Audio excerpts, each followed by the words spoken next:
What's up, YouTube? And everybody watching live at the moment. I was kind of messing around with this idea the other day of putting together a shadow list. It started off as like a 5-color build, just jamming every reasonable card printed in the last few years into a shadow shell and throwing it together and seeing what happened. Had like Kaya's Gals on the board, prismatic endings, drowns, expressive iterations, Ragavan, Channeler, Shadow, Thoughtseize, just like the whole nine. I was trying to find room for territorial Kavus. Wasn't good. So we decided to cut the white from it and just see what it looked like if we took something like a Grixis build with expressive iterations and drown in the locks and jammed it together with Jund with like Tarmogoyfs, in this case Abrupt Decays or Assassin's Trophies, and just saw what we came up with. And that's basically what we did. So we took a lot of the threat base that we've been having a lot of success with in Jund, the Shadows, Goyfs, Dragon's Rage Channelers, threw in some Ragavans because everybody's on Ragavan at the moment, why not? Kept a lot of things the same, like the Hand Disruption package, the basic removal suite, updated for the blue splash by adding expressive iteration to add a lot of that late game punch. Drown in the Lock, just a fantastic modal spell. It's counter when you need it, it's kill when you need it.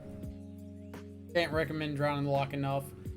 Seal of Removal I've been really impressed with out of some of the Grixis builds, so I wanted to bring it over. Really great at taking out constructs and looping with Luris.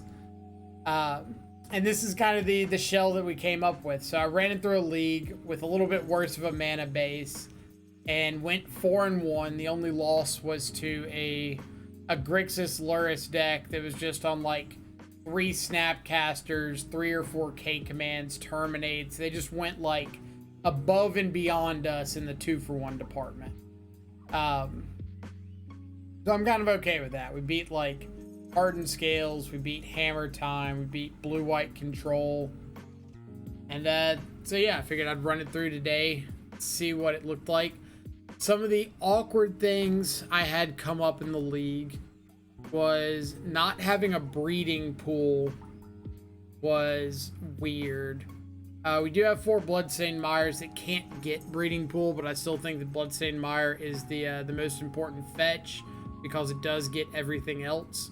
We've got Polluted Delta that can get everything but Stomping Ground, 2 Verdant Catacombs that can't get Steam Vents, and 2 Wooded Foothills that can't get Watery Grave.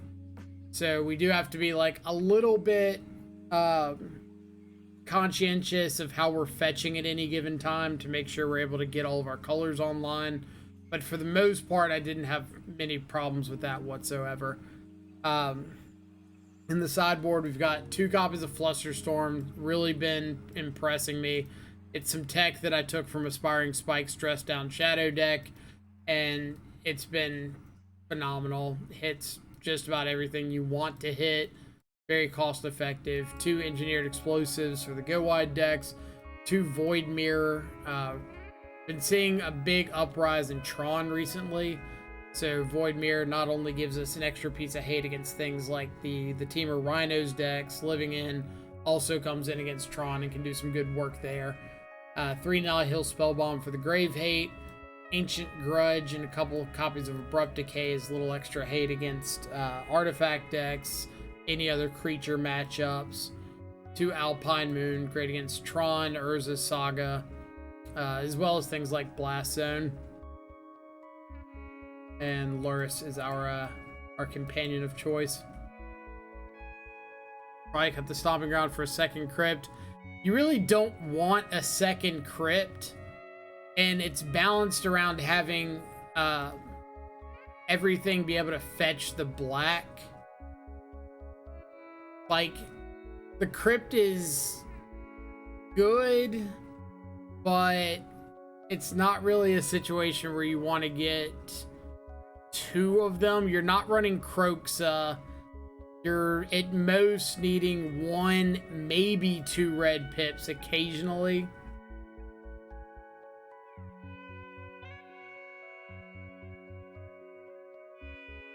Perfect third land when you get Tomb Vents. Well, you're wanting to get Crypt first, basically every time. And then if you get Breeding Pool after that, you can follow it up with like Watery Grave, so you can have Drown plus Iteration. You can follow it up with Overgrown Tomb if you just want to get like an extra green source, but red has not been relevant.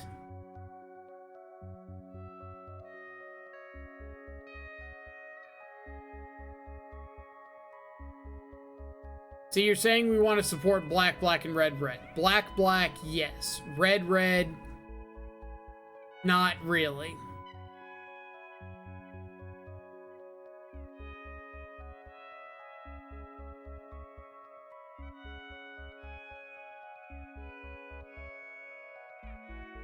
If we were on Croxa, then yeah, Second Blood Crypt would probably be right.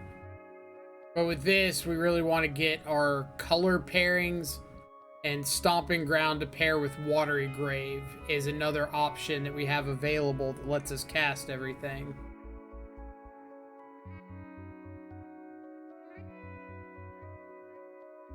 And I think that's the most important part, is being able to pair 2 lands to get the color combinations that we need.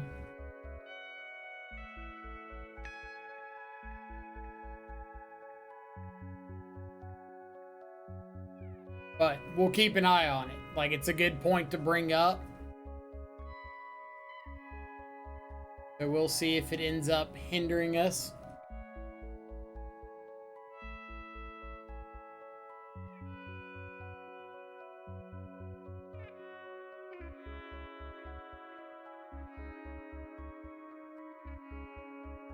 If it does, I'm completely okay saying I was wrong. But in the matches I played, didn't have an issue.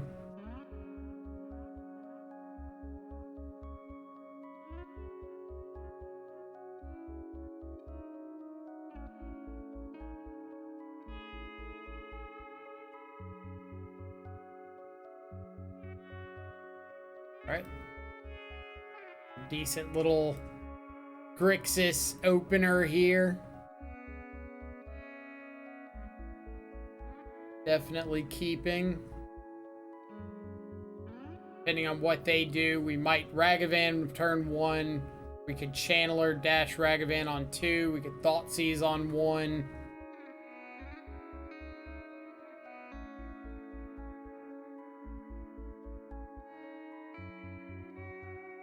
Thoughtseize on 1 lets us like Channeler plus Thoughtseize, or Ragavan Thoughtseize on 2. Get Drown in the Loch closer to being live.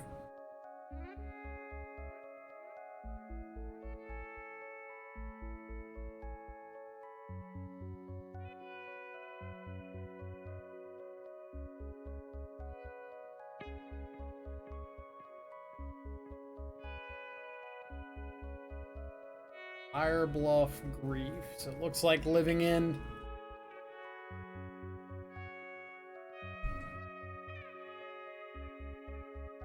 Living End, I think I'm just going to go ahead and Thoughtseize here.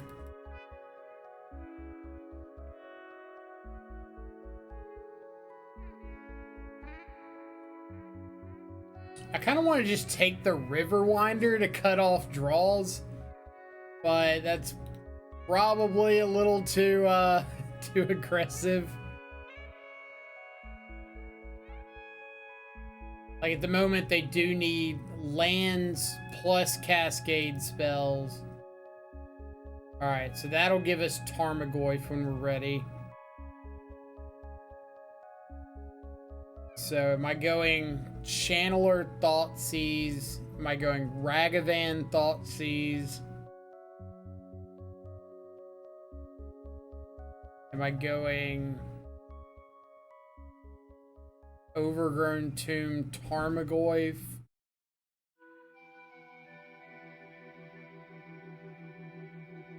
Probably Ragavan, or not Ragavan Thoughtseize, Channeler Thoughtseize. Because I really want to find an additional copy of Drown in the Loch.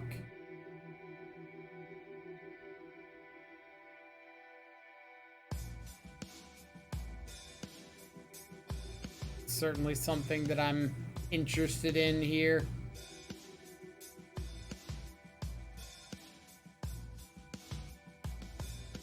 All right. So if they exiled a River Winder to a force, I'm kind of thinking their last card is another Cascade spell.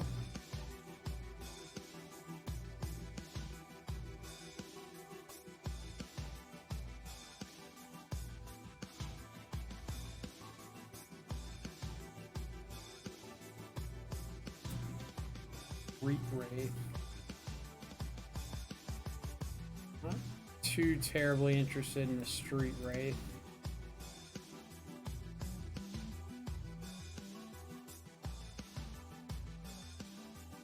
Alright. Maybe dash Ragavan here. So I thought about it, but I think just playing the Channeler and the Thoughtseize is still right. Because I'm looking specifically for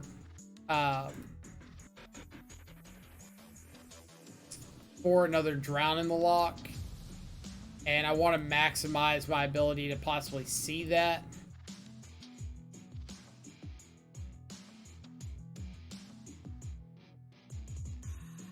Violent Outburst. I mean, pretty positive I'm just casting that. Gonna be a 2-for-1.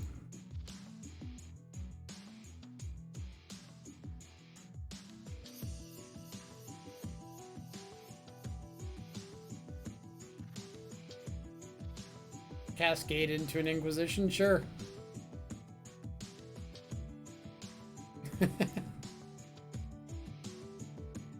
And that. Another force. There. Is that force ditching force? I've seen 3 forces. Alright.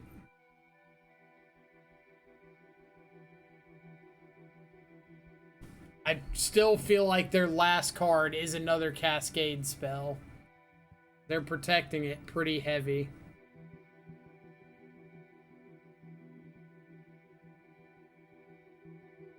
If it was a dead spell, you would just be like 100% okay losing it. And Drown in the Loch's fantastic pickup here. So put them down to 1. Now they can't fetch. There you go. What's the game plan against Control, who plays Field of Ruins? Because when I played against it, I got shit on for not having a basic mountain. It's kind of assuming that that's going to be a rough matchup regardless. I know that's never the answer anybody wants to hear, but you're going to have a tough time against a deck that can attack your mana base that efficiently and has just like plethora of spot removal spells. Usually my game plan is just to be as aggressive as humanly possible. Like if I think my deck is that poorly positioned against those decks, I'll keep in battle rages, keep in like all my lightning bolts to bolt myself, and just try to take advantage of them stumbling. Like, if they are Field of Ruining you, then that is a 3-mana play that's not affecting the board in any way. That confirms it's a Cascade spell, right? Alright, I've got my board ins, board outs. Iteration's a little awkward. Lightning Bolt's not great. Seal of Removal's not great.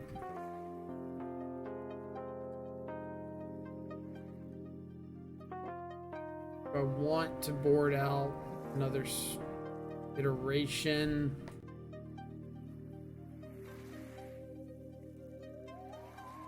Something like that.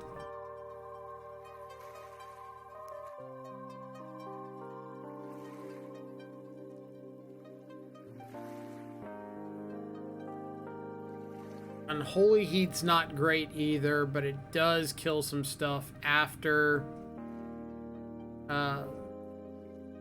If I need to kill something after a living end.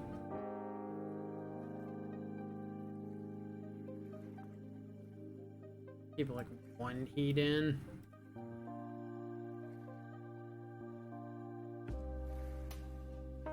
Gonna be rough every time they Field of Ruin I drew into my red spells after.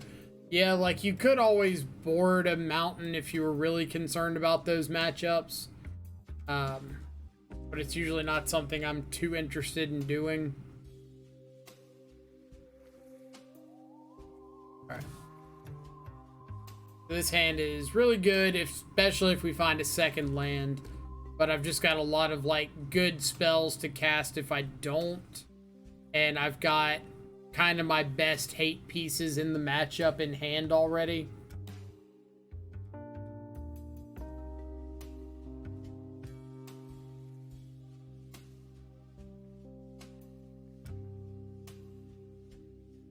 Regardless Agent, Violent Outburst.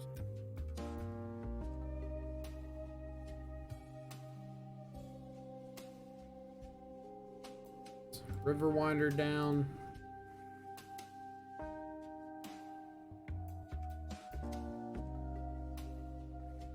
So here, I'm just going to play out Spell Bomb.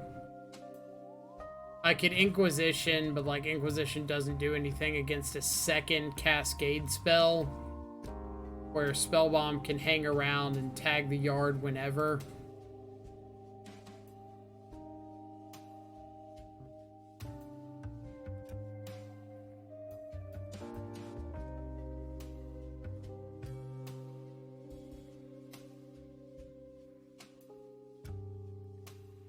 I might like cycle a Street Wraith after this or something.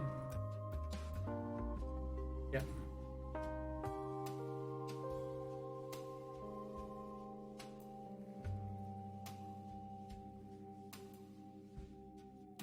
Would have liked that sooner, but YOLO. Force. Alright, so I take 5 here, but I get Shadow down.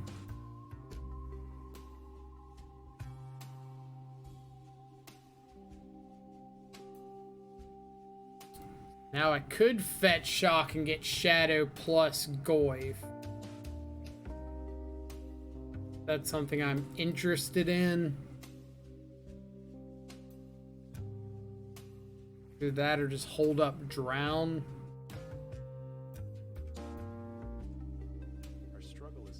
If I fetch Shock and play Goyf, I have to kill them next turn. Rather, it's about tending to the broken parts inside of ourselves. I think I'm just gonna pass. We create things as a reflection. Goose, my favorite streamer, I feel at home again. It's been like 2 days. Our perception of self. I know my LGS has 2 people playing it out of 7 people. Then yeah, you could definitely add the basic mountain to the board or the basic mountain to the deck. This all comes from an understanding that ideas aren't static, but fluid, like water. Be like water.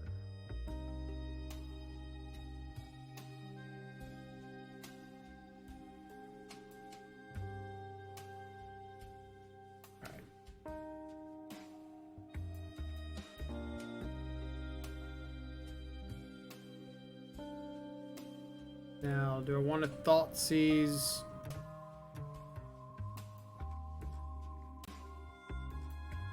Yeah. Alright. They've got 1 blind draw here. Not dead to the Shardless Agent attack. fine. Do about that one. Alright. GG. Let's update the matchup guide. And go on to match number 2.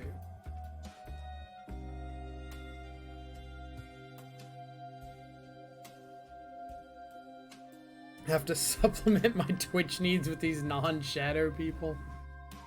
I mean, there's a bunch of really good non-shadow streamers.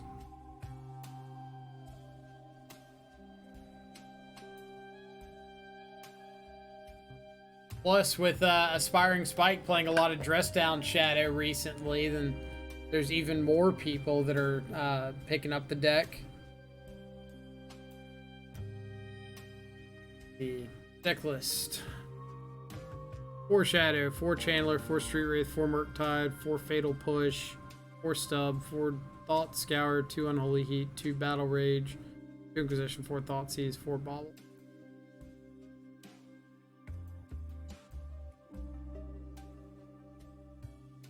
4 Shadow, 4 Chandler, 4 Wraith, Murktide.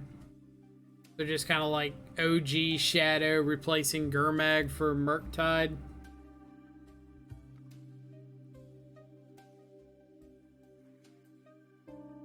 Still feel like Drown in the Lock's too good to not have in your deck somewhere.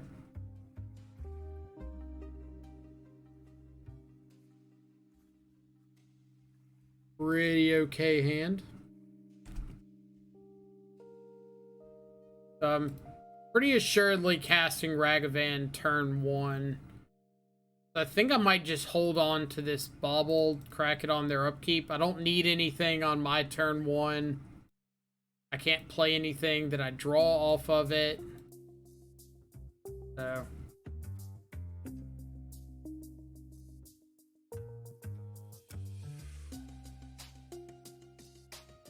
got Other Living End. Okay.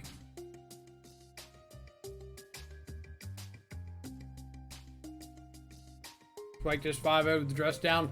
He's been running super hot with that deck.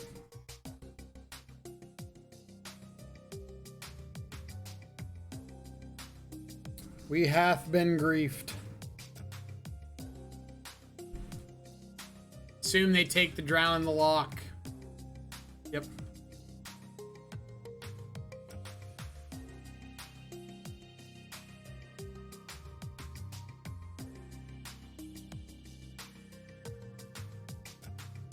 Not the best couple of draws.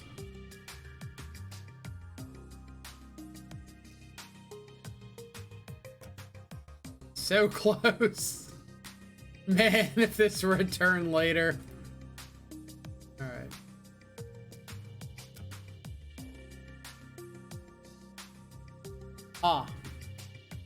Let's go Bolt to hand, stomping around to the bottom, Foothills to exile.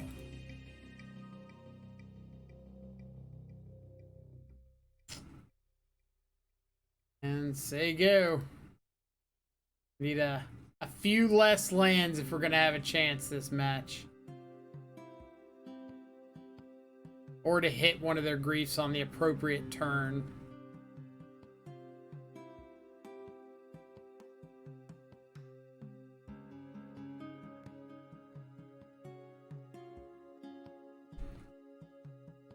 But I guess on the bright side, we did clear like 4 lands off the top of our deck, and it looks like our opponent's searching for their second.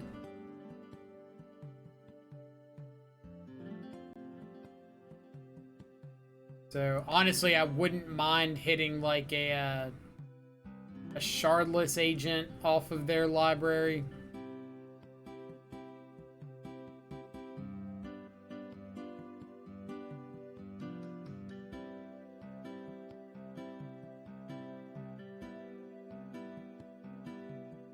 Worst case scenario, that's a good one. I was gonna say worst case scenario, I can add Luris to hand.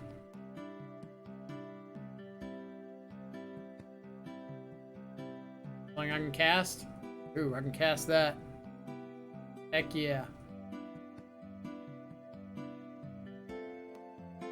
Blue. Who's the living end deck now, opponent?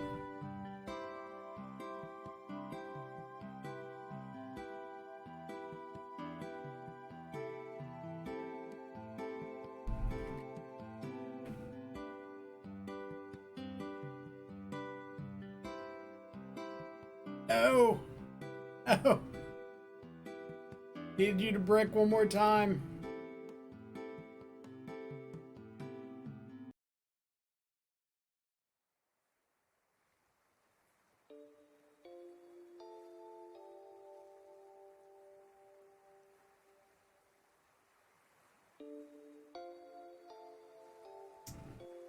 Cast a striped river wire.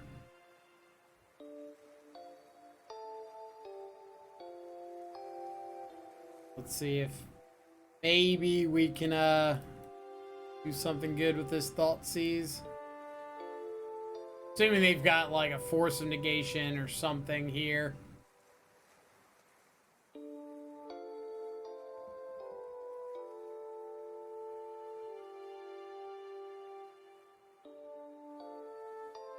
Six cards in hand and them not playing lands.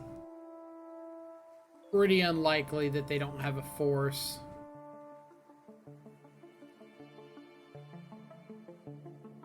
They don't. They have double living end in hand. So this is a completely blind rip at a third land. Huh. Well.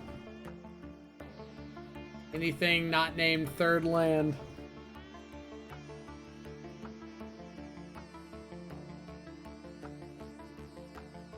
Luck on our side.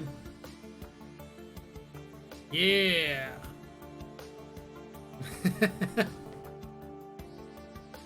Alright. Spell bombs, void mirrors, fluster storms. We boarded out. Iteration, heat, seal. Lightning bolts, and went like that.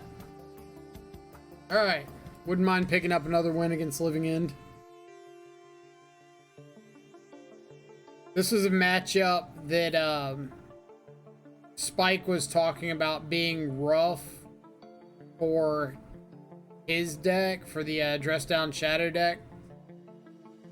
Not that I'm saying it's good here, but I would like to find a reason to potentially play something like this over Dress Down. And typically having like Tarmogoyf in addition to your Shadow will help a lot in these combo matchups, because you just get to put a lot more pressure on your opponent than you would with just Ragavan and Dragon's Rage Chandler. You draw the third living end. That would have been pretty great.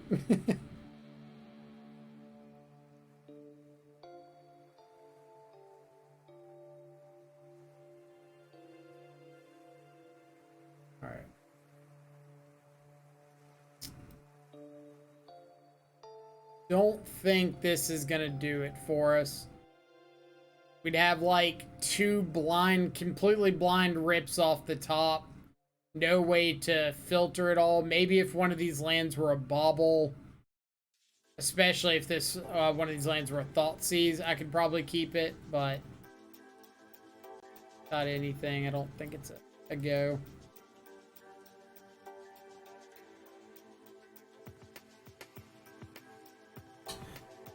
Sad Shadow decks are now indeed value piles. To an extent. Like, you do have to adjust here and there.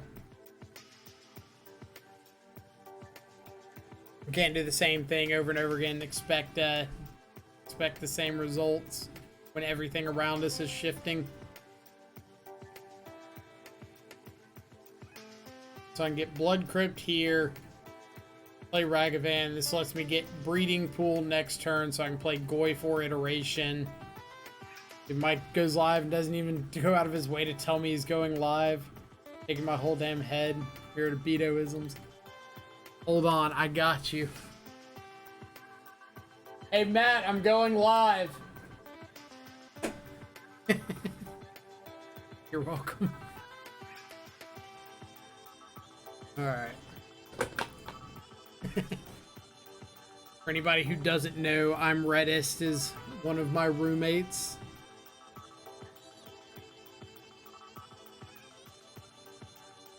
All right, so let's start with firing off the Ragavan attack.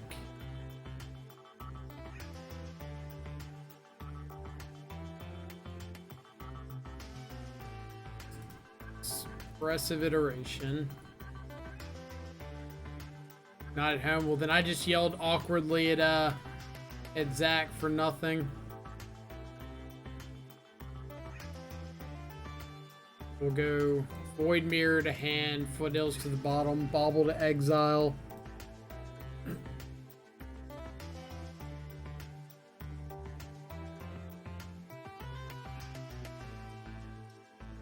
Not really anything we can draw that we need, but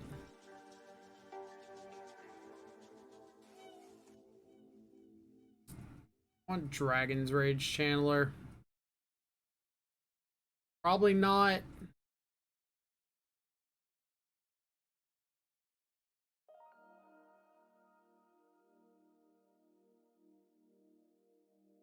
Gonna put the Fear of Stubborn Denial God into them.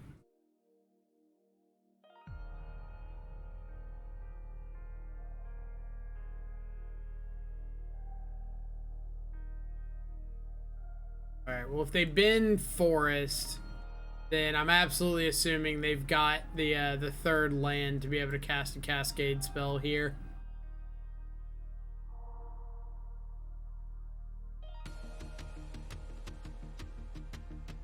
Question is, do they want to play around my clearly displayed soft stubborn denial?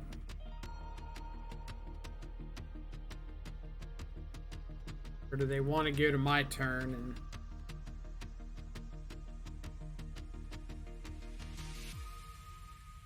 they might also decide that what they have just like isn't enough.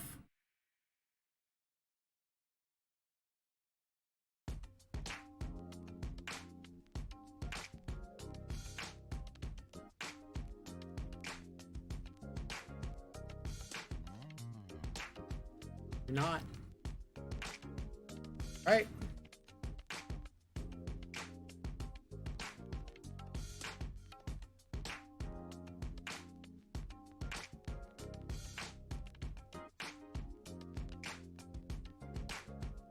Alright, opponent's got several magic cards in hand. I want to get Shadow on the battlefield this turn. Do I want to Shadow plus Void Mirror just to have a hate piece down? Or do I want to Shadow Thoughtseize?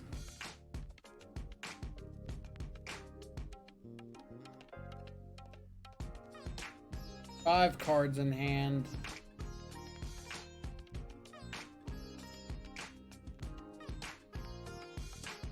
Going to 11. So Shadow's a 2/2. With Waker, it's a 1/2. If they attack with both, I can block the River Winder. This is a 7/7 and a 5/5. So I'd have to block the River Winder, take 7, go to 4.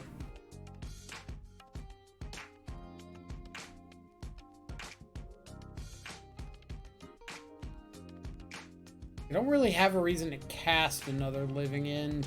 Maybe I just want to Thoughtseize.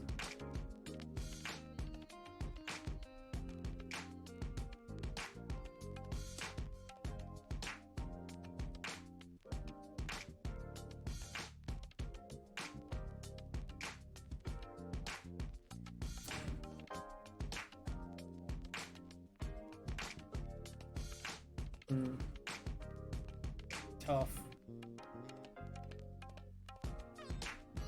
Here.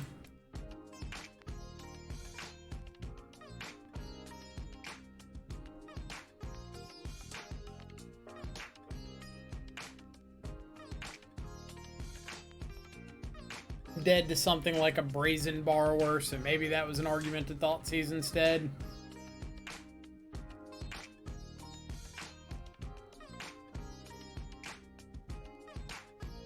Living in decks are significantly more snooze than they used to be. I don't really feel like Living In was the type of deck that needed to be able to play permission and interaction. Possibly, like, it was just a really big glass cannon deck for so many years.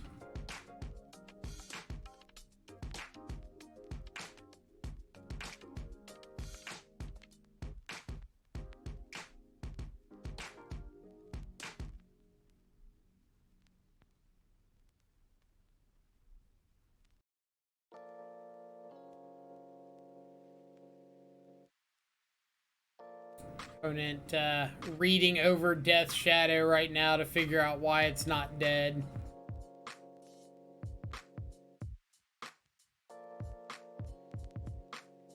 Worry, opponent, you're not the first.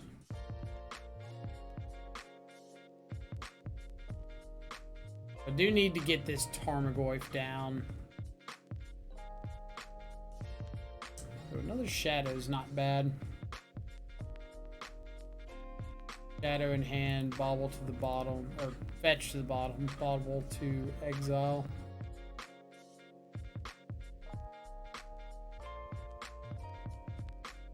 It's countered by Void Mirror. Fine.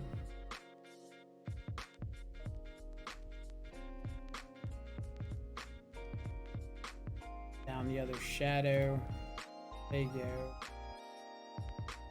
Can't attack or I'm dead on the crackback. Opponent's absolutely wondering why Shadow's alive. You have the Brazen Borrower. Not.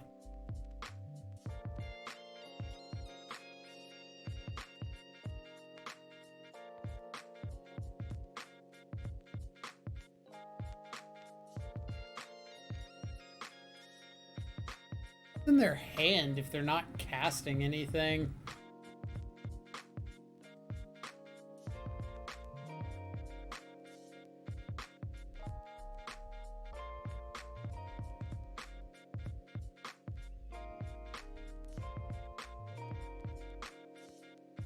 I don't think there's a difference between 3 and 1 life here.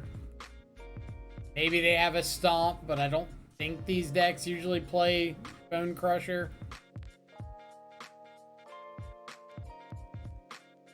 Ah. Didn't you have flashed in a Subtlety last turn? Am I missing something?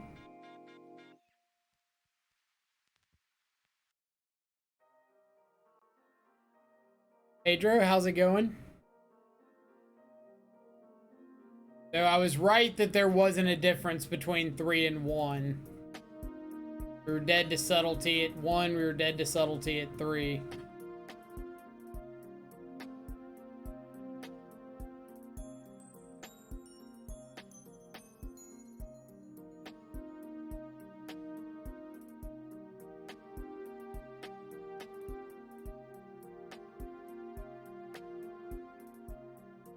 For the most part, none of this part matters. Were they just like waiting for me to put a creature on the stack to Subtlety? Weird. Don't think I'm making any changes for game 3. Subtlety, they kept in Force of Negation. About all we saw.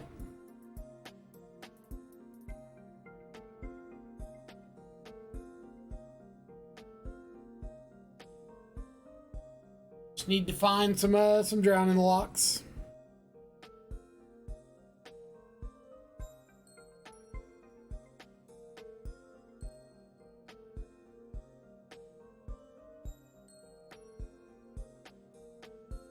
I like a little fly buzzing around the room, and I keep seeing it like pop across the screen and shoot away somewhere.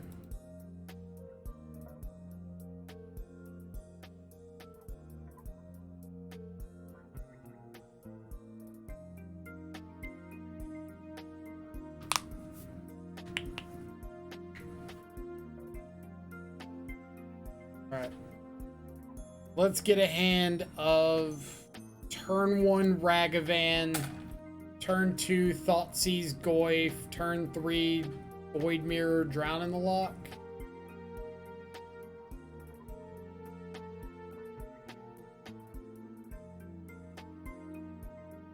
Don't think I can keep this without a guy.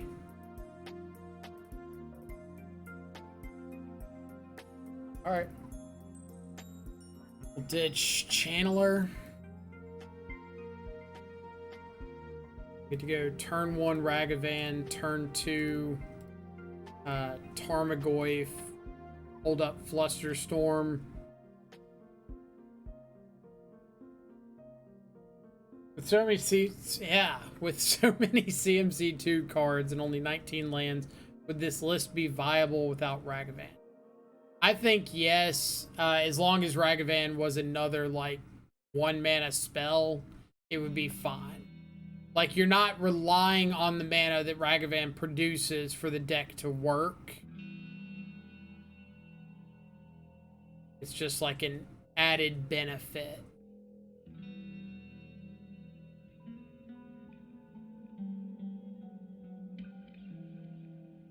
Steam Vent's Breeding Pool in the Shadow deck. Steam Vent's Breeding Pool looking pretty good right here. Like, if we're spitting facts here.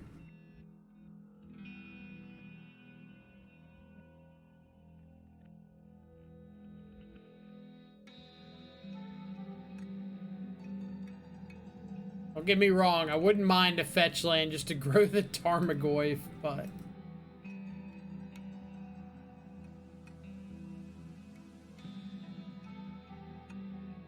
wouldn't mind a fetch land just to grow the Tarmogoyf.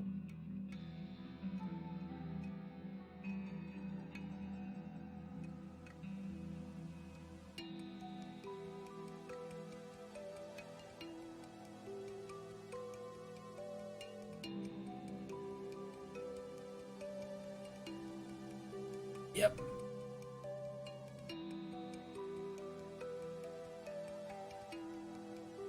My curator now.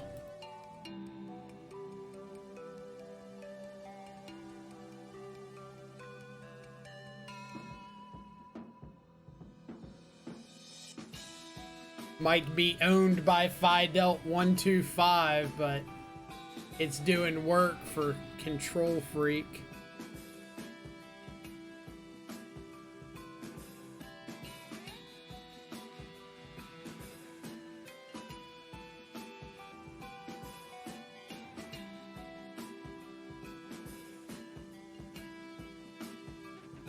Yep.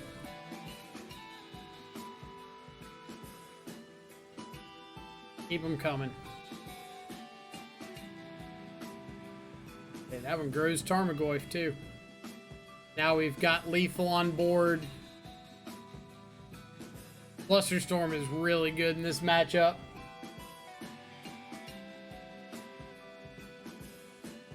Like, he just single-handedly wrecks Force of Negation. If they try to go off on our turn, it's bad news. What's the list today? So if you hit exclamation point deck list in chat, it'll bring you straight to the list we're running. It's a 4-color deck that's kind of like a little bit of a jamming together of Grixis and Jund. We get a lot of cards like Drown in the Lock, Expressive Iteration from Grixis, and combine it with things like Tarmogoyf and Abrupt Decay from Jund.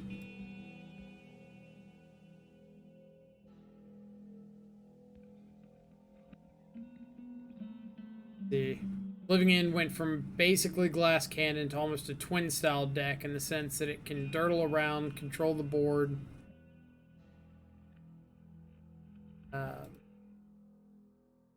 Then randomly kill you. Can't think of a deck off the top of my head that has ever gone through such a huge tempo shift in such a short period of time.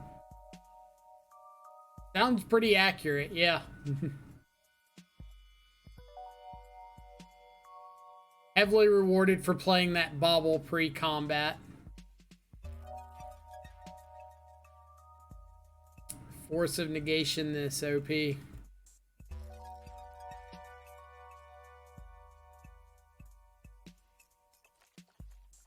And Flusterstorm grows Tarmogoyf.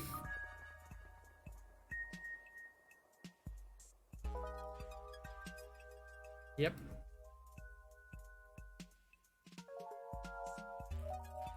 Duo? Duo. Living in such a buy.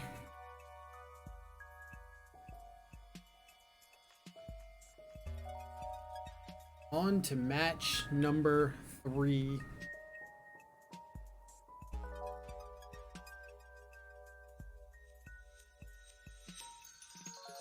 But yeah, this is definitely a work in progress list. It's nowhere near being optimal. Really, I just wanted to see like what it would look like if we took these two decks and just kind of jammed the good parts of both of them together. It started off as a 5-color list with like prismatic endings and Kai's Guile on the board. And then dropped the white because it was just way too awkward with the mana.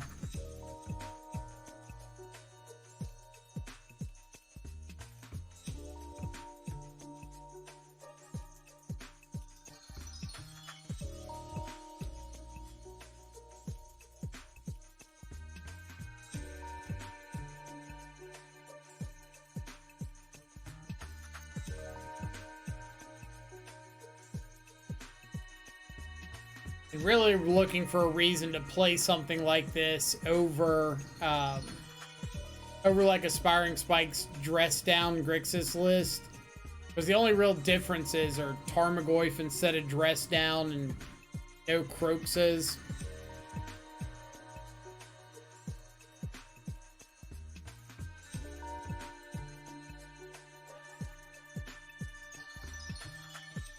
So we get turn 1 Ragavan on the play. If they kill our Ragavan, we get a Tarmogoyf that doesn't die to Bolt.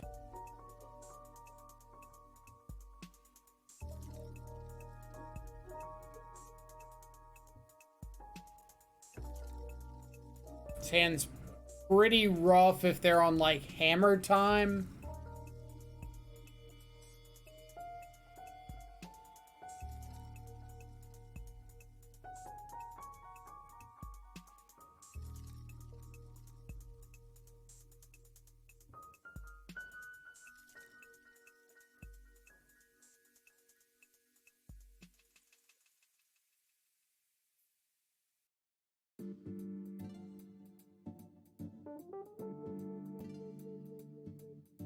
Let's see. I need to bump that out. Opponent's mulligan to at least 6. Keeps on 6.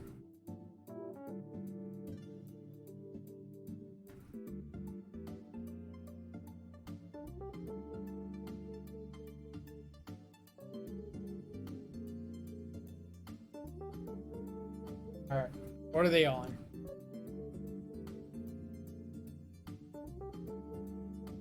Looks like Hammer Time.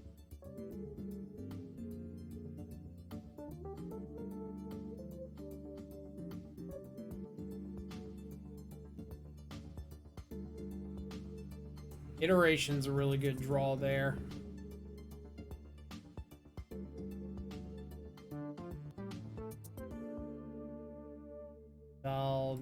Ganjo Castle. Fun. I think I'm just gonna get double threat down here.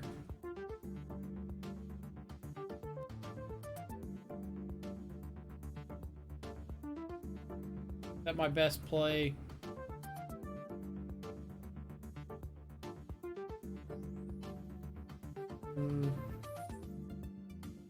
Yeah. Might just end up like chumping with Tarmogoyf. We'll see.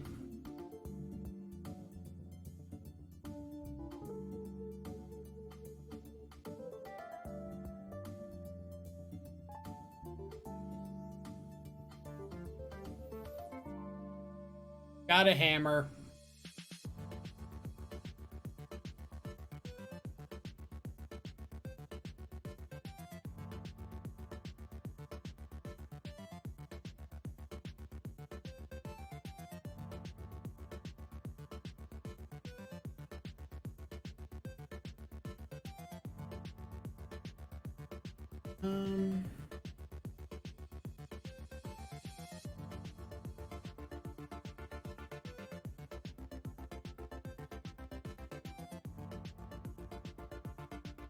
Yep.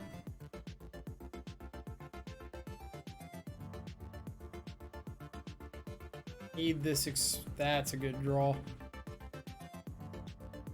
Really good draw. I want to just attack both. Because I've got the drown for the Memnite.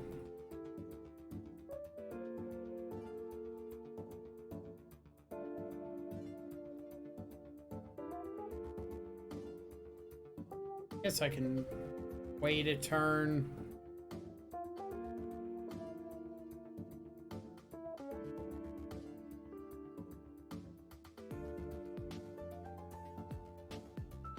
Saga.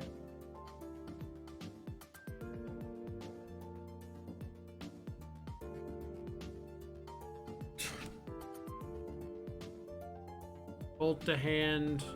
Bolt to the bottom. Bloodstained Mire to exile. Play the Mire. There you go.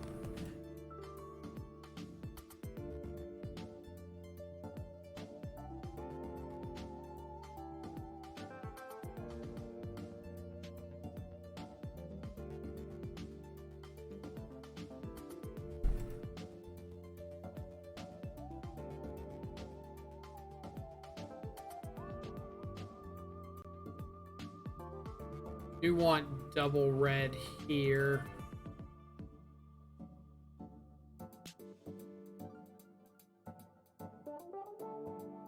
Means that if I draw like an expressive iteration, I can iteration plus bolt.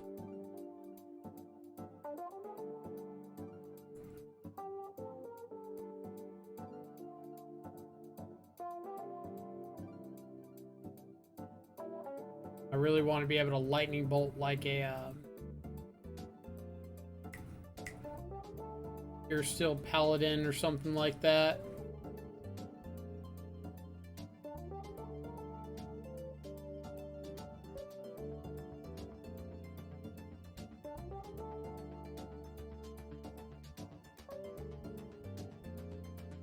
Kind of surprised they would main phase Bobble there.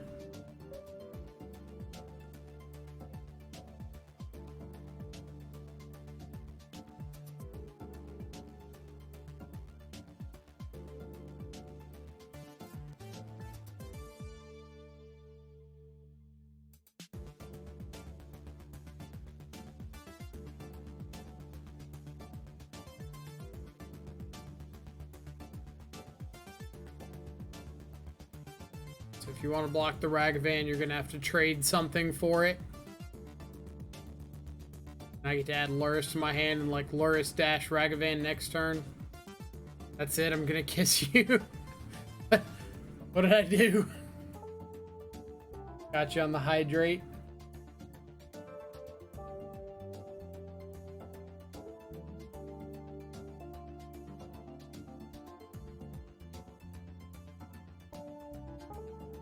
No blocks.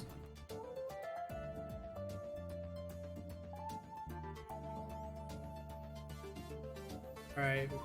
You've got a pure steel in hand. In fact, dead to it.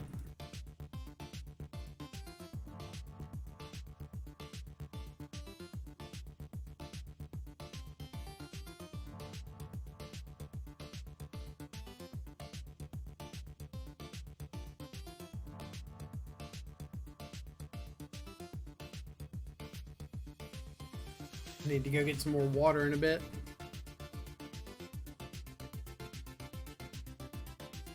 Oh yeah, they can just do that. Crap. Forgot about the saga. That's okay. We got a bunch of good stuff to bring in.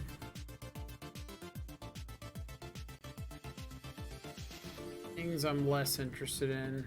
Ragavan gets stonewalled really quickly. And disruption's not as great here.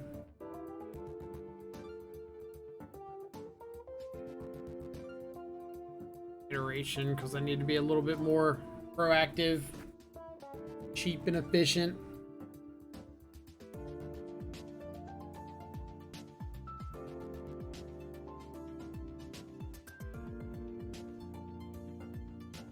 I would love to play first.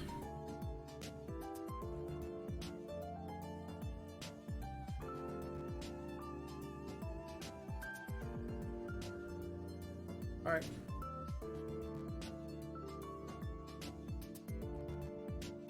So Polluted Delta cannot get Stomping Ground, which is what I would really like to get right here.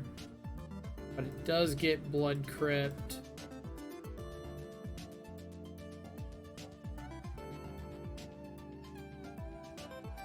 And I'm probably going to end up upkeeping a removal spell.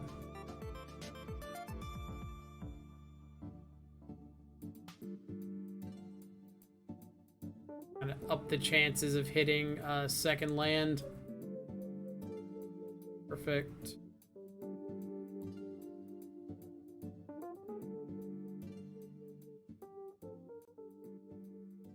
Not the best second land. The second land. Gotta start somewhere. Sanctifier on Vec.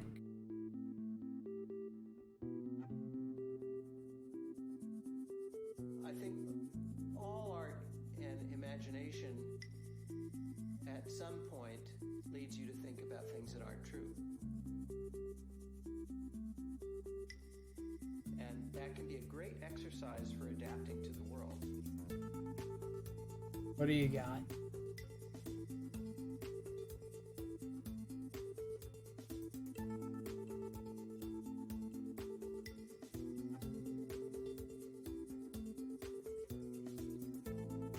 I think that it's Okay. the job of the artist to push the boundaries of what we're comfortable with and to make Land us for see Goyf. things differently than we might otherwise see them. So close.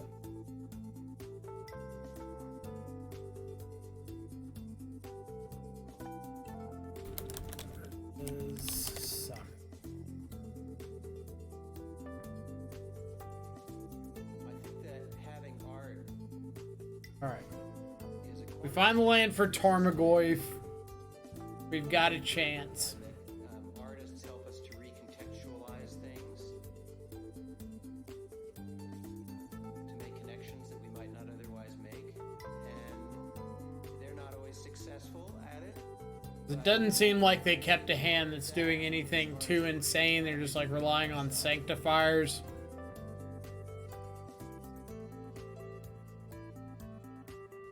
So if we can get a roadblock down in front of the sanctifiers.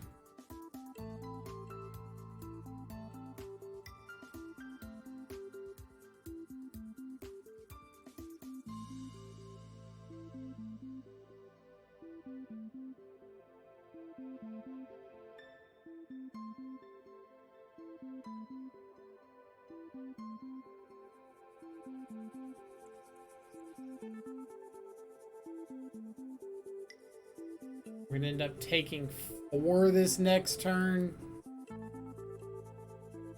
That's just gonna put me dead in 2 turns, right?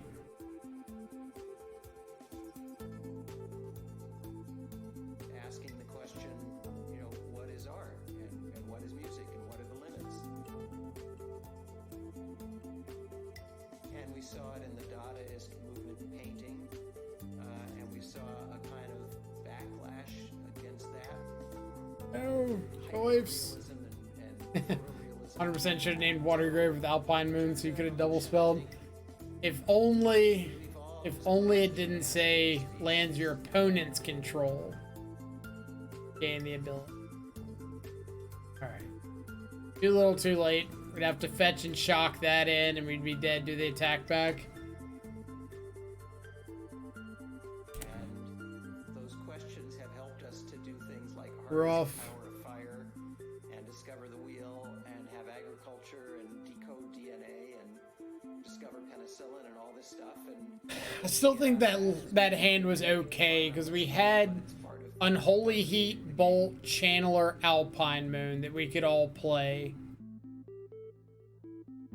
We needed a second land to get the Goyf down, and we just happened to hit Watery Grave. We'd hit a fetch land, hand would have been fantastic. We would have seen 2 more Tarmogoyfs. How many shock lands? 5 shock lands. Crypt, Pool, Tomb, 6. Steam Vent, Stomping Ground, Watery Grave.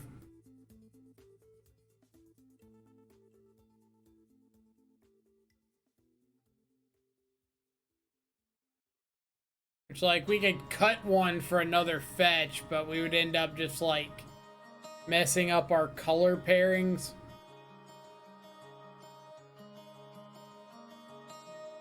Or maybe just play the 20th land.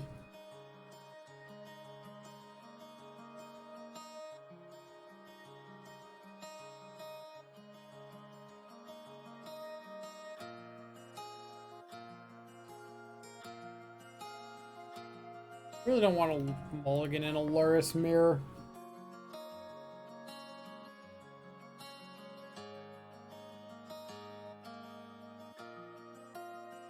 Burn, you say?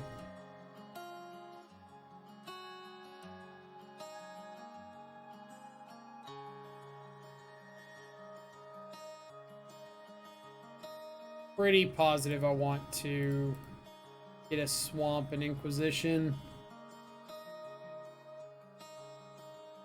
Because of cards like that.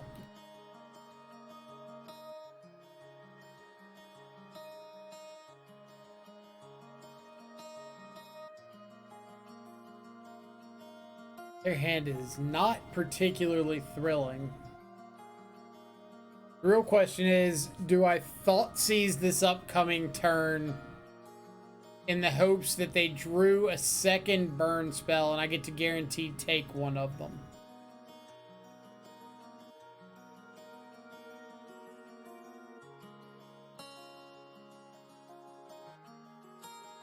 Main phase of Boars. Oh, I don't want to become famous. Okay.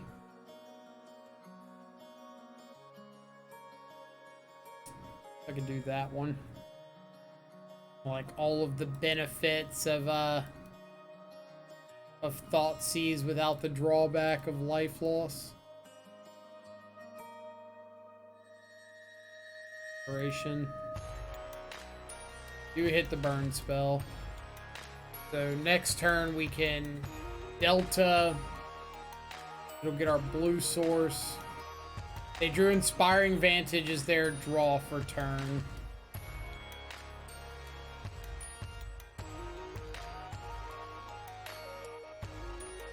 Go ahead and fetch up a tapped shock with this. Sees away Luris. Keep a shadow.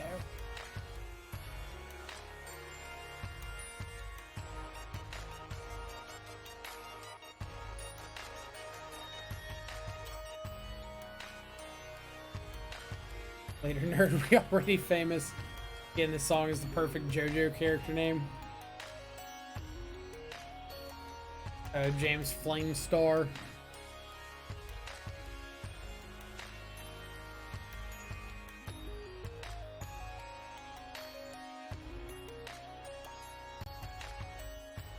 It's getting loud. We can turn the music volume down. How about that?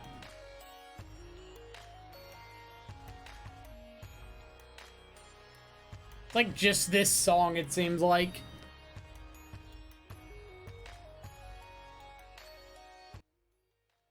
I don't know if that's... Should be making it quieter. Smarabito, what's up? Playing through this 4-color list. Currently 2-1. We beat Living In twice and lost to Hammer Time last round. Now we are stuck in our beginning of combat step. Opponent doesn't want to let us attack.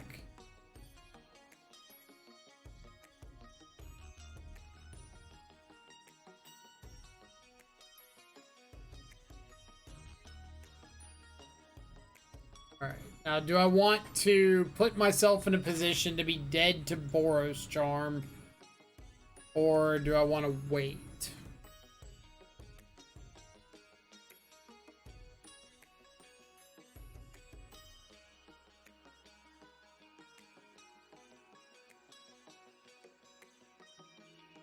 Guess we'll do the dead to Boros Charm one.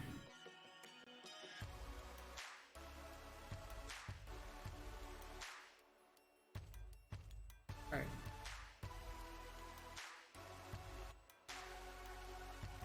So Bobble does get us closer to Channeler being live. So let's go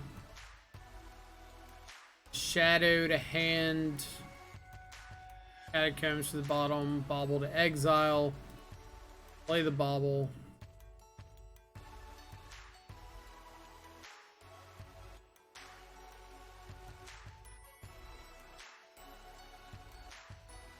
Sure. Why not?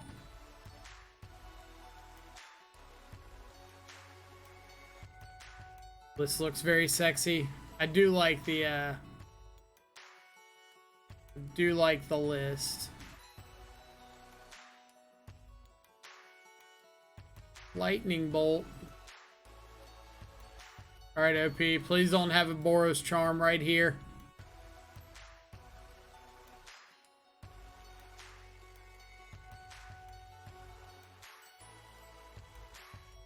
Red Grixis green, but I don't see Once Upon a Time in the list. It's a scam. It does feel like a scam. Not gonna lie. I hate it. You hate it. We all hate it.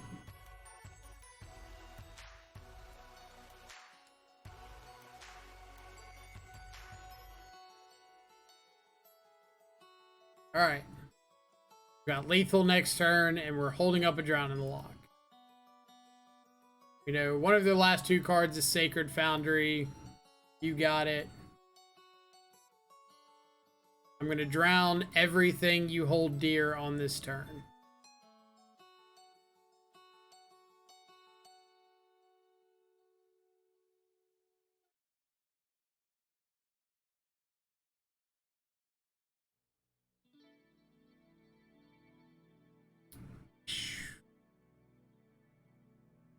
That one.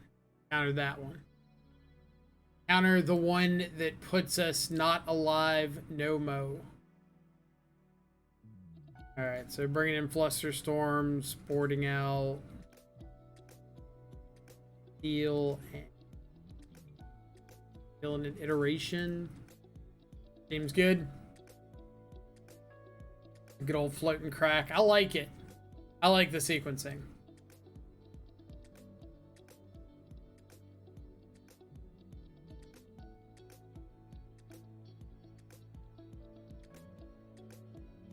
Inquisition into Tarmogoyf with a Flusterstorm. Won't it be nice? Baby, be nice. If they play a Swift Spear here, we probably die to it.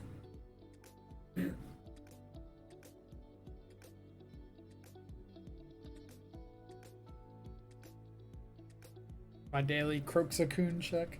Kroxakun.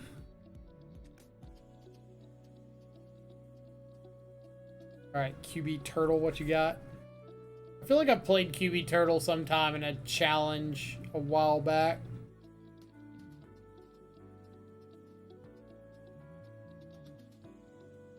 Alright, we die to Goblin Guide. It was a good run. See you next time.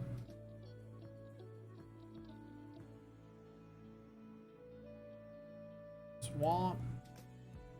Inquisition. Second Goblin Guide. Put it down. Just a game.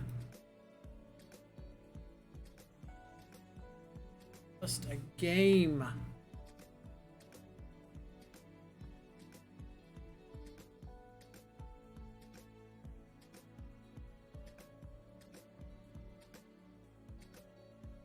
Opponent not playing the skewer there. I get the idea behind it because you're not turning on shadow as much, but I think I'd still rather just see the skewer get played.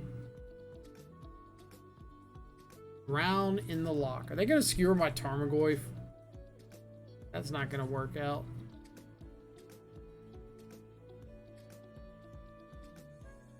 Loris. Wait, fly. Alright, so I can Thought seize the Luris.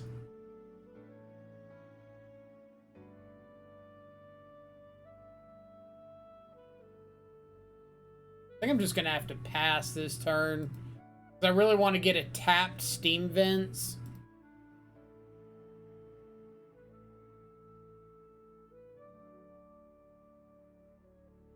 And guide. Oh.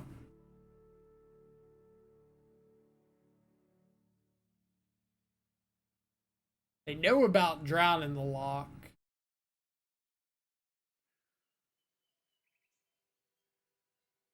I know about flusters.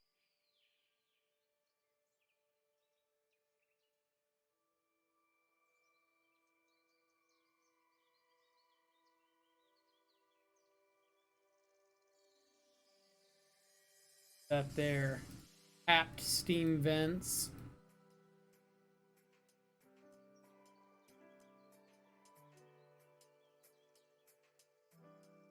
Do need to put some sort of pressure on my opponent.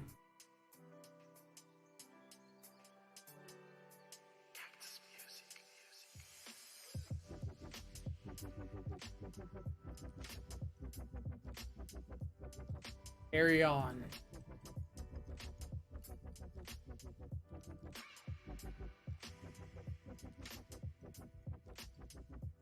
Get a Blood Crypt off of this. That'll let me iteration and keep holding up Drown.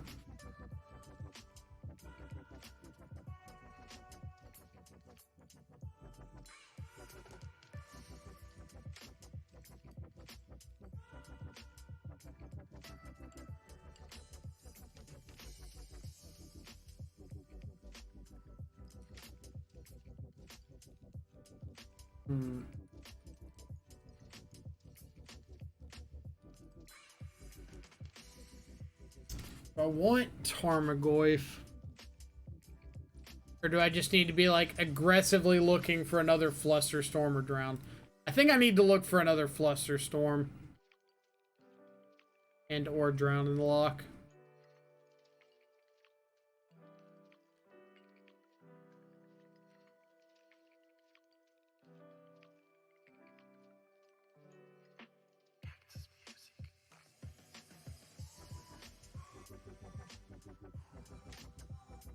Bring it, opponent.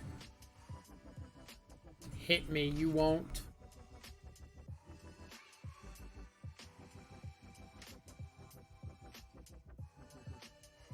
Come on, you will.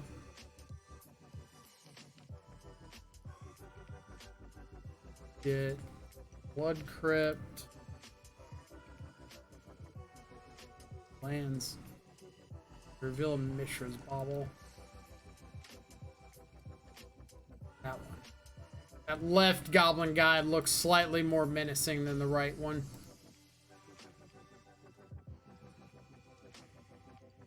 Alright, so I know I'm drawing a Mishra's Bauble. I can cast that first to try to dig deeper with the Channeler.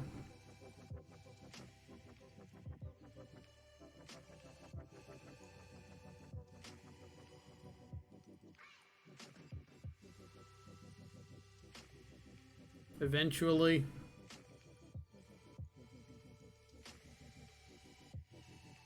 One day opponent will let us draw our magic cards. Possibly. They really don't like us being stopped on their upkeep. Or our upkeep. It confuses and disorientates them. So, Bauble, get a Channel Archer. Fire.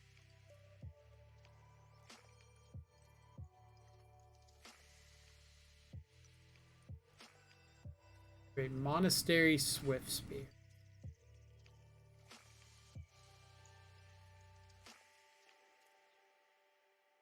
So the question is, how likely are they to leave a Monastery Swift Spear on top of their library?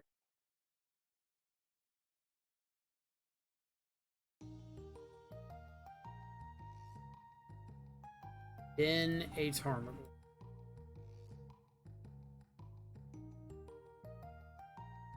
So let's go.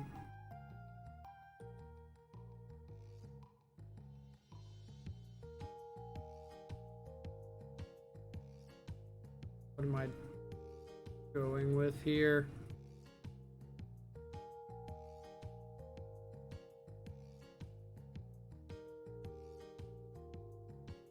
I could Ragavan and dash it and get the Swift Spear off the top of their deck. Goyf is at 5, yes. Let's go Bolt to hand, Tomb to the bottom, Ragavan to exile.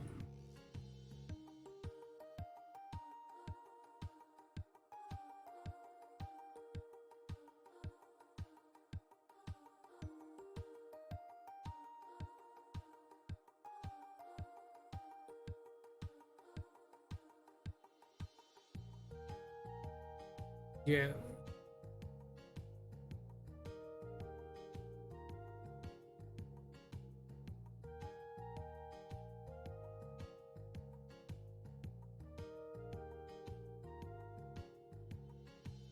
Did we have lethal?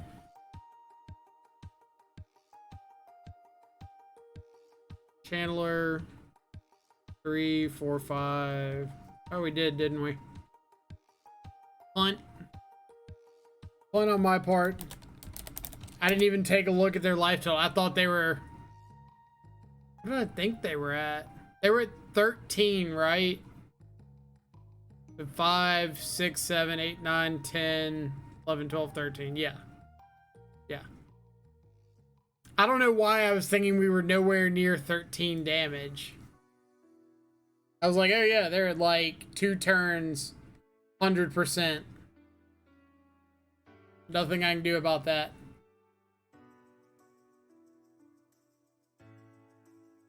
So 100% punt on my part there. Like, for some reason, I had ingrained it in my head that it was a 2-turn clock. Which it was if we didn't hit the dashed Ragavan.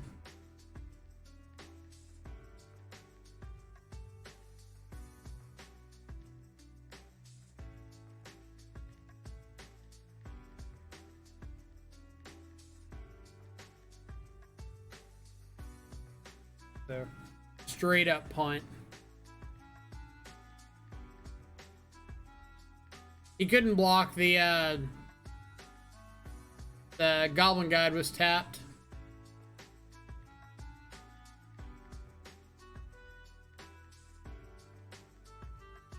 The Goblin Guide was tapped. It just attacked the turn before.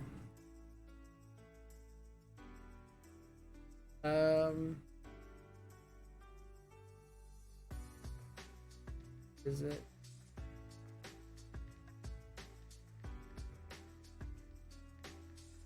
That far enough out. Triggered ability from Goblin Guide. Triggered ability from Goblin Guide. I revealed Grave, drew it, blocked one, untapped. Played the Bauble, flipped over the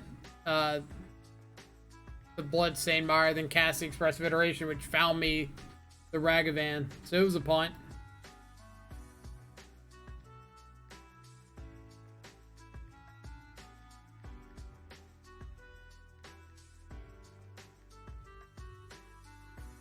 I think I'm just getting steam vents here.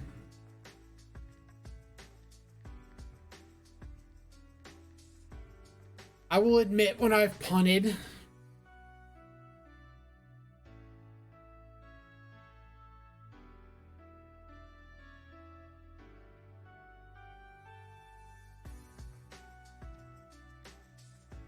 Oh, my Ragavan. My brain. My cranial. Alright.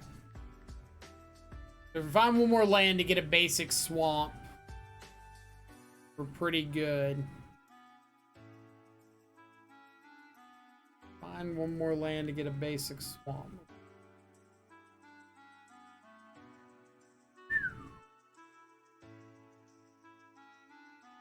I don't care about Searing Blaze, so I'm just going to take Lightning Bolt.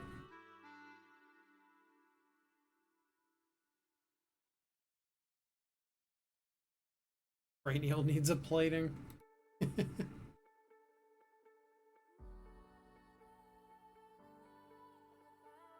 How we care about Searing Blaze.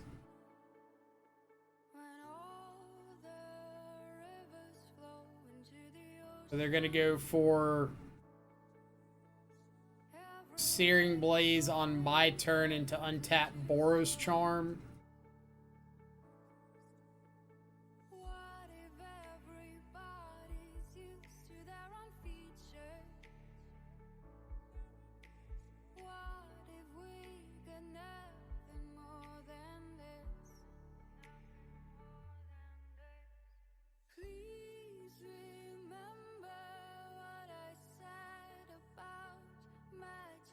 Ew.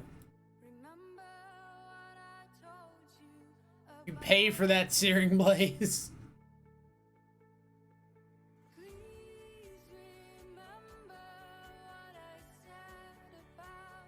Did I just not counter? Oh no, that was my bolt. I was like, oh man.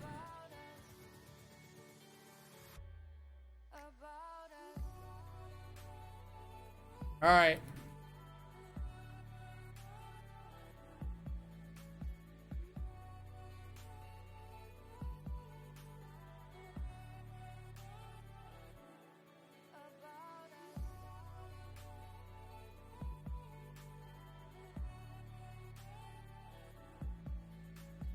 The old my upkeep Boros Charm. Ha ha ha ha. Wrecked. Wrecked, son. Yeah. Alright. Burn. Burn. Had to give him game 2 to make it seem fair. I like the way you think. All right, opponent, you got this one. Wink, wink. The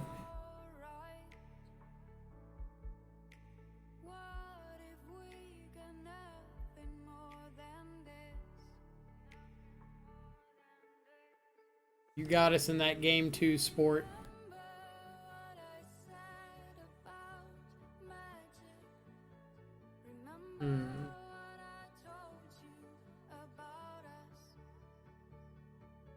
Roll with it. See what happens.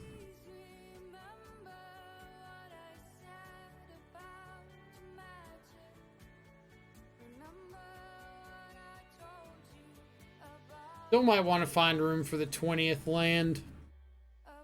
Can't decide yet. There's been several times where I really wanted it because I've had a lot of these one-landers. And, like, the deck absolutely does not function without 2 lands. It's not like the older Grixis Shadow decks where you can keep a one-lander and, like, play a reasonable game. Yuck.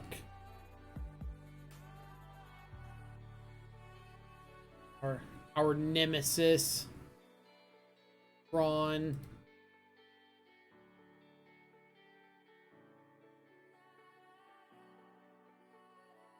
And it's gonna freak out when we start casting their Karns and Ulamogs. What if that was just the rest of our hand? Like ritual, ritual, seething song, iron crag feet. And we hit their Ulamog and cast it. Stanford, how's it going? Day's been so far alright, I think. Out here trying to beat down some gut shot. What year is it? What on earth? Just get gut shotted?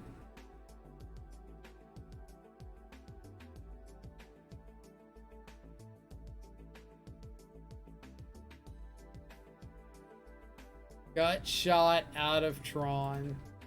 Main deck as well. Like, maybe you can get me to believe an argument about sideboard gut shot, but I'm never believing main board gut shot.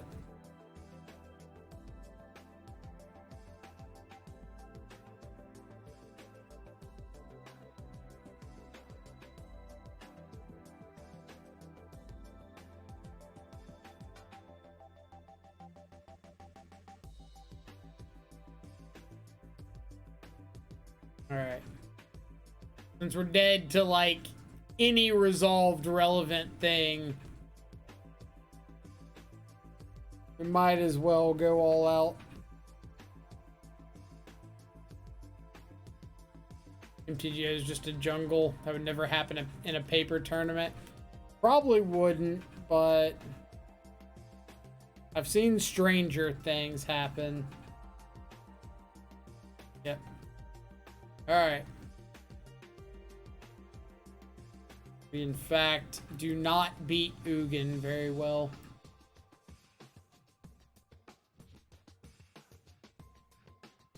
So I know I don't want Seal.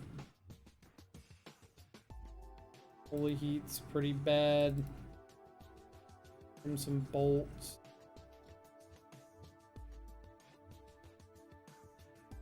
Bolts like this.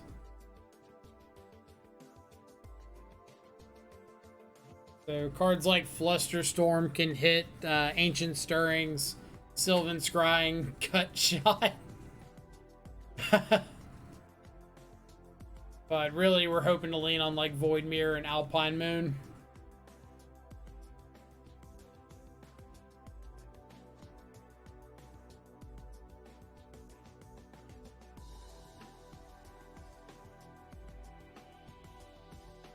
You have Yavaborg out and you fetch back-to-back green sources. So we could fetch blue sources, but like at that point it doesn't matter. They've got Tron online. We're not stopping anything. It's kind of like wasting mental energy. All right.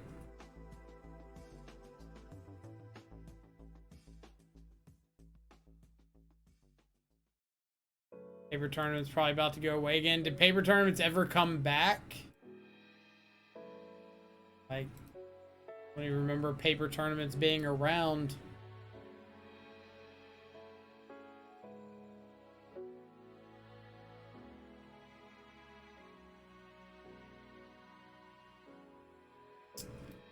Double power plant. Map. Take a map.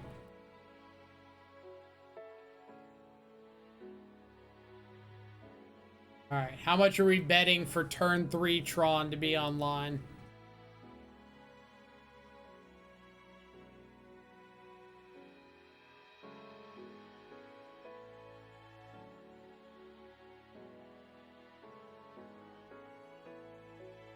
Please don't gut shot me.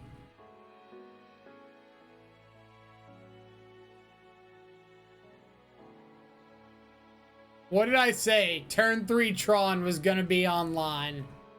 Like, guaranteed. It's so much the luck of me versus Tron.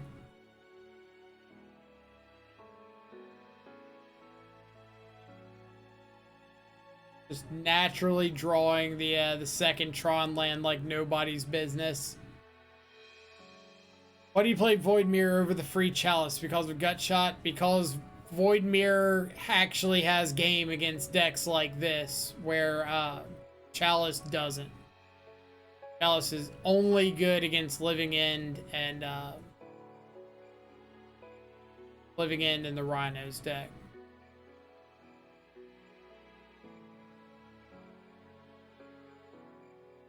Yep.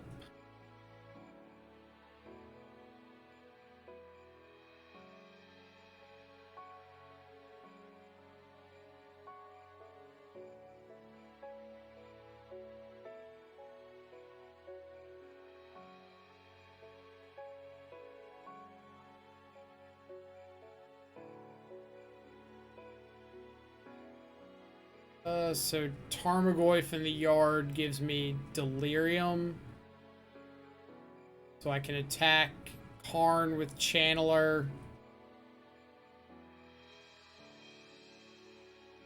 Yeah, like, I just don't like cards in my sideboard that are that narrow.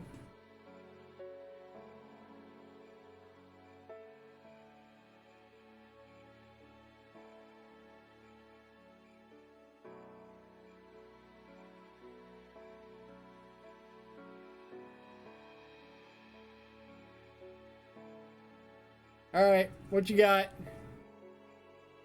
Top deck the Tron on me. Be a little nicer this time.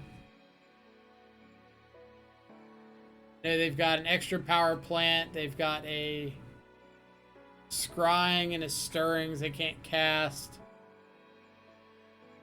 Just saw Ugin off the top, so they get that.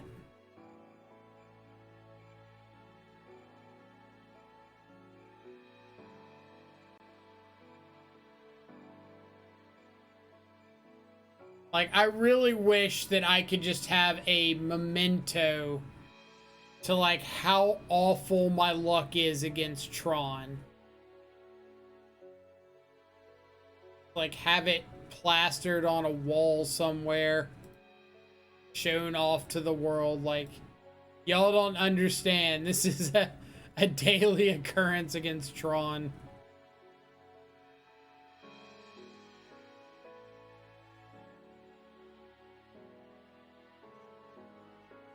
They had 8 out of 51 cards to blind hit the second Tron land, and did.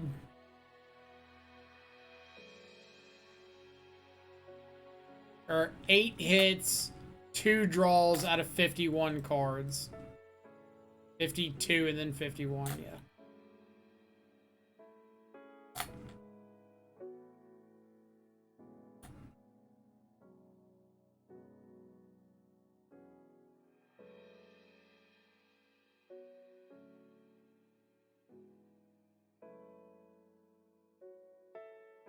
Now, like, I got unlucky. It's the number of times it happens that's, like, incredible. I'll give you an example. I've actually got the VOD up. We played against Tron on Monday. I thought seized them on my turn 1. They had 1 Tron land with, like, 4 stars and spheres, and ancient stirrings, and a Sylvan Scrying. I took the Sylvan Scrying. So no way of naturally drawing a Tron land. Or no way of tutoring up a Tron land. On turn 3, they had natural Tron. I had an Assassin's Trophy. I knew they had backup tower and power plant, and they drew a backup mine. So on turn 3, they had all Tron and backups of every piece. And there is video evidence of this happening.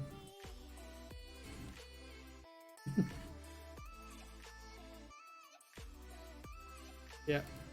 Alright, so my double bolt plan goes out the window. Alright. What did I think of that? So our losses were to Tron and to Hammer Time.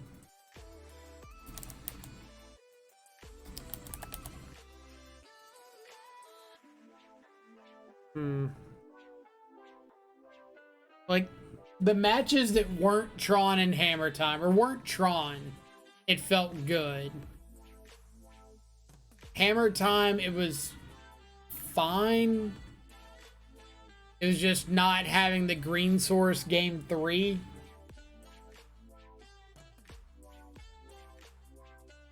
Like, we had Tarmogoyf, if we saw 2 more off the top with Dragon's Rage Channeler and had to bend them against our opponent's double Sanctifier on Vec draw, but we just didn't have a green source.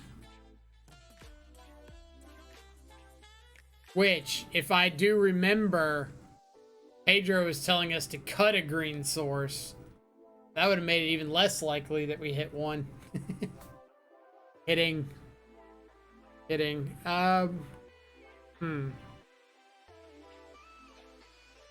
Everything felt fine for the most part. I do think I want to look at a 20th land, like maybe over the Inquisition, the Third Inquisition.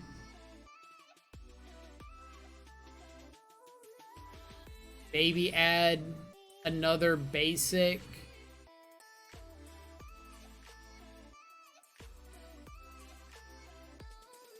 Like, if I had basic mountain...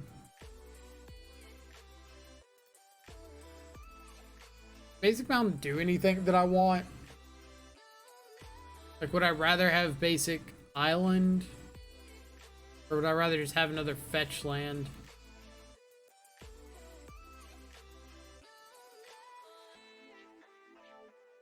I feel like I'd rather just have another fetch land. Go like that. And then the board. Do I want to board anything for Tron? That's the moment you cut the 4 Ragavans for 1 land, 2 Traverse, and 1 more spell. The Ragavans were pretty good that league, though.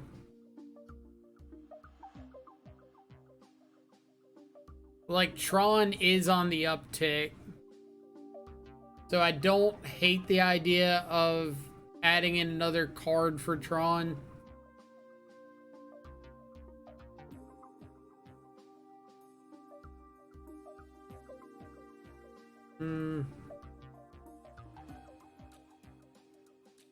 We'll see.